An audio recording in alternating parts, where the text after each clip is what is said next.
Coucou tout le monde. Alors aujourd'hui, je vais te montrer comment utiliser un cercle pour dessiner un poisson, une tortue, un escargot et une petite fille qui saute à la corde. Tu veux bien essayer? Allez, allons-y. Alors, pour commencer, tu auras besoin d'un crayon ou d'un feutre pour pouvoir dessiner. Tu auras aussi besoin de crayons de couleur ou de feutre couleur. Et ben, si tu veux aussi, tu peux aussi utiliser de la peinture. Pour faire ton cercle, si tu arrives à dessiner un cercle directement, ben, c'est tant mieux. Sinon, tu peux très bien prendre des petits objets qui vont t'aider à faire des cercles beaucoup plus jolis. Alors, pour commencer, nous allons faire le poisson. Tu traces d'abord le cercle qui servira à faire le corps du poisson. Ensuite, tu ajoutes la bouche, les nageoires,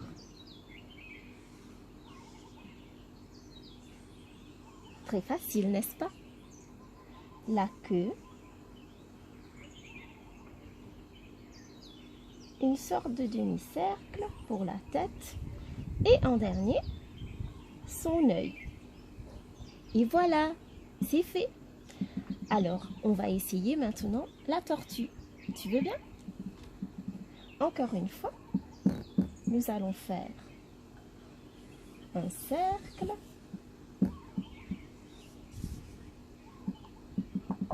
pour la tête, un petit rond. Même chose, mais en plus petit pour les pattes. 3 et 4. Nous allons ajouter la queue. Ensuite, ce que nous allons faire 6 points. 1, 2, 3, 4, 5 et 6. Et nous allons faire des traits depuis les points vers le centre. 3, 4, 5 et 6. Très facile, n'est-ce pas?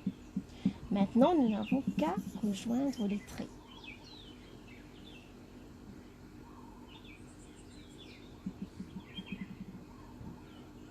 Voilà, c'est fait pour sa carapace. Alors, ce qui nous manque, ce sont les yeux, bien sûr. Alors, nous allons ajouter les 2 yeux. Et voilà, c'est fait pour notre tortue. Alors, maintenant, nous allons faire l'escargot. Encore une fois, notre cercle, très facile. Nous allons faire une jolie spirale à l'intérieur du cercle.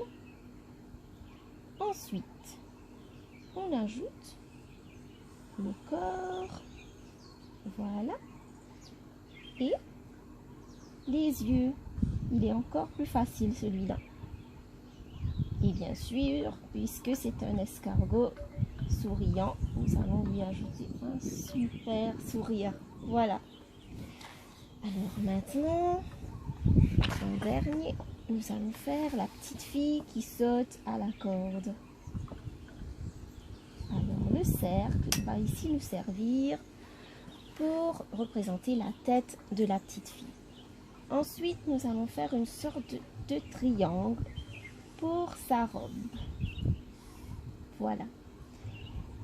Nous allons ajouter ses bras et ses jambes. Pour les pieds, très facile. Voilà, comme 2 gouttes d'eau. 2 petits triangles pour ses mains. Alors, pour ses cheveux, c'est à toi de voir quelle coiffure tu veux lui donner. Moi, je vais lui faire de jolies couettes comme ceci. Et une petite barrette, comme ça, sur le côté. On lui ajoute ses yeux. Et encore une fois, un super sourire. À toi maintenant aussi de décorer sa robe comme tu le veux. Tu peux faire une robe à rayures, tu peux aussi faire une robe à pois. C'est à toi de voir.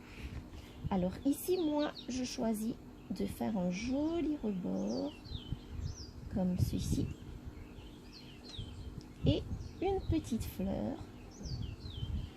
pour décorer sa robe. Voilà. Alors maintenant, il ne nous reste plus qu'à ajouter la corde à sauter. Tu peux ajouter la corde à sauter en haut ou en bas. C'est à toi de voir. Alors ici, nous allons le faire comme ceci. Et voilà, une petite fille qui saute à la corde. Super, n'est-ce pas? Alors maintenant que nous avons fini les dessins, ce que nous allons faire, c'est que nous allons ajouter les couleurs, bien sûr. Alors pour les couleurs, tu es libre de choisir les couleurs que tu veux. Mais je vais te montrer une petite technique afin de colorier, de peindre, de sorte à ne pas déborder. Comment le faire? Regarde, j'ai déjà commencé pour ce poisson. Alors ce que tu fais d'abord les contours, comme ceci. Voilà. Et ce que tu fais, une fois que les rebords sont faits, tu remplis l'intérieur. Comme ça, tu es sûr de ne pas dépasser. Alors je te montre encore une fois. Tu fais les contours, comme ceci. Et ensuite, tu remplis. Pastoche, n'est-ce pas? Et voilà. Alors, c'était bien. Ce que tu fais maintenant, tu vas les colorier et tu peux me les envoyer. Comme ça, je te donnerai une note 10 sur 10. Et check ma page. Je vais aussi te poster d'autres vidéos bientôt. Bye bye.